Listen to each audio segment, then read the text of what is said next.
And I think there's really something to teaching yoga and progressions, like especially with beginners, just instead of just jumping right into the pose, like how can we break this down into itty bitty movements to help this person find where they are in this posture? You know what I mean? Because I think the Yeah. tendency and what we see, especially here in the US, is that yoga teachers teach the pose, they take it as far as it could go, like the last step of progression, and then they dial it back. And if that doesn't work, you can try this. And if this doesn't work, you can try that. And we've all done it, I think, because that's how we see it done. But if Yeah. we could kind of like retrain the brain and start small in baby steps and then work up, just offering. And if we look at it like options and not challenges, Yeah, I because think I that's a think much like healthier way. it's I think that's good wording.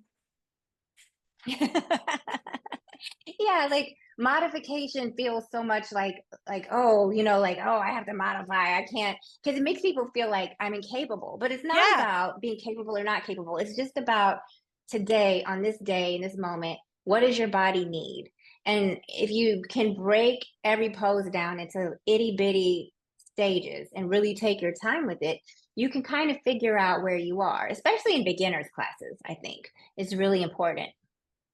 I think it would be interesting too to have like maybe to offer like a class structured that way. Like, are you new to Mm-hmm. yoga? We're going to explore these three poses and then take it Yes. step by step because in the end, the the people that come to that class, in my opinion at least, I think they would be more in tune with their own bodies and they would Mhm. probably feel better because they're really listening. They have the time to listen because when you're in a class that's really fast paced, it's really hard to focus on your own form because you This feel is like you true. have to keep up. You have to keep up, right? You have to keep up. Yeah.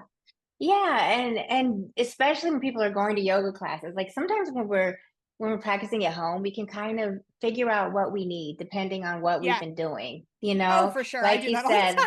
like if we've been sitting, then maybe we feel like we need to expand, and just depending. I mean, there are times we just kind of want to curl up in child's pose and call it a day, just Yeah, depending on what we've been doing and for how sure. we feel. What do we need today?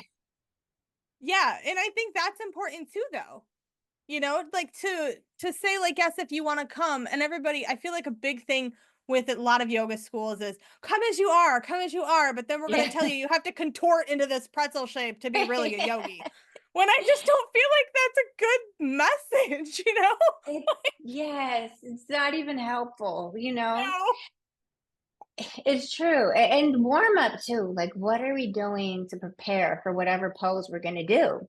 Which Yeah. kind of goes back to what you said about, like, hey, if we're preparing for tree pose, what can we do to just like embody this movement in baby stages again and again and again throughout the class so that by the time we get in tree pose, we're ready for it?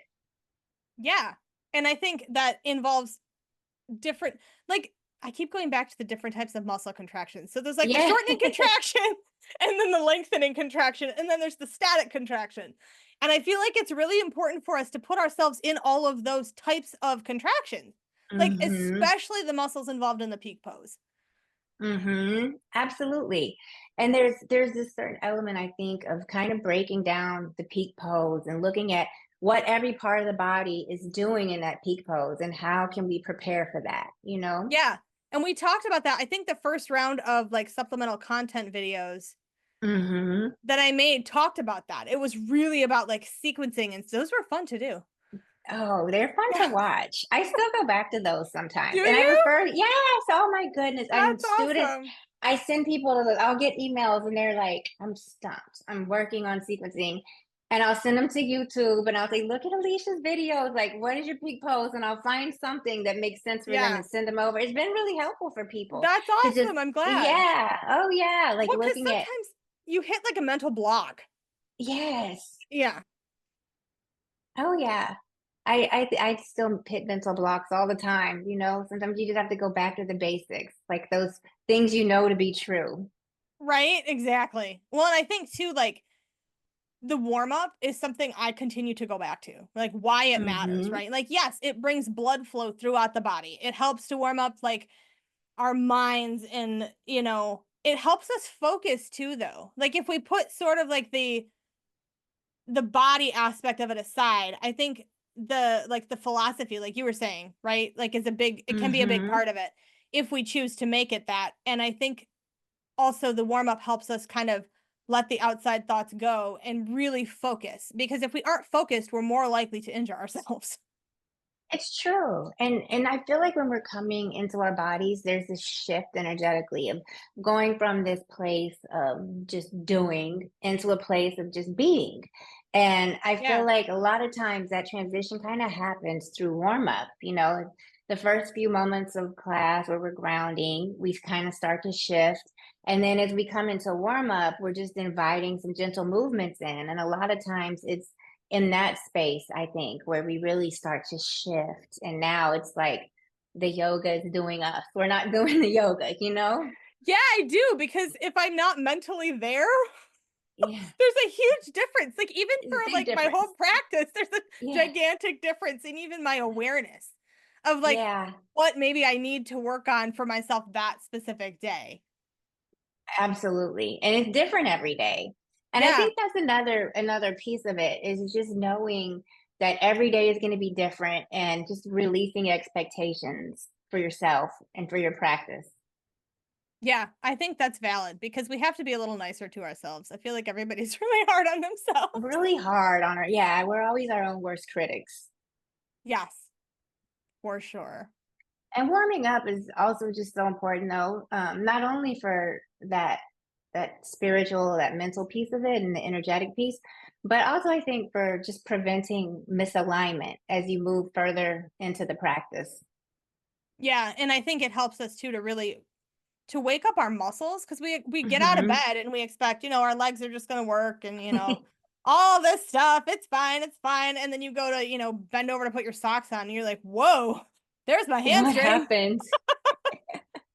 So, I think it's important that we warm up for our muscles too, because we can't ask them to go into, like Warrior 3 if we've only done like a twist. Yes. That reminds me, I just saw like this old movie, Kill Bill, the other day. I don't know why we just saw it. We were watching old movies, and there's this part where she's like laying there and she's telling her foot, like, move, move, and trying to wake her foot up. And when you were talking about like expecting our muscles to just turn on, that's exactly the visual I got. Not That's very so yogic, but funny. I know. Right? No, but it works. But that's exactly what we think, you Yeah, know? it is. Mm-hmm. Yeah, It's that's really true. funny.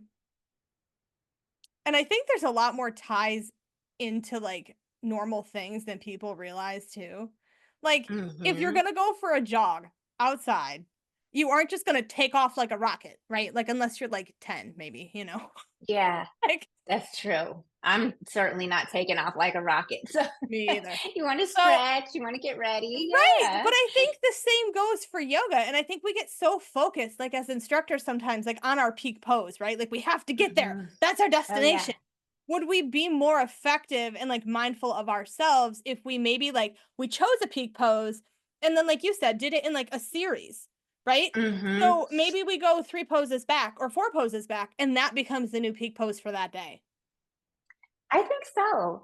And I think too, like we were talking about tree pose. So if you wanted to peek in tree for some reason, if you look at it more like this class is a journey of balancing and hip opening and leg strengthening and you look at it like it's this journey, and we may or may not make it to tree pose, but we're going to be embodying these movements and these principles throughout the class. And then you can kind of, I always say you want to have a plan. You never want to go in unprepared, but you also want to be flexible to what you find when you enter the space and what the students are showing and giving.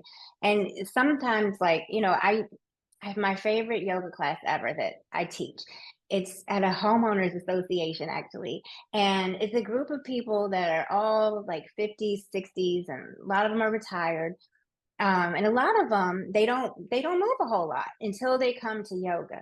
So this is not a vinyasa class. We're not flowing. We're not, there's a lot of things we're not doing in there. It's all about really just gentle movement. And a lot of them have chronic pain. And so tree pose would be a pose that I would peek in with them, and maybe with the wall for support or a chair.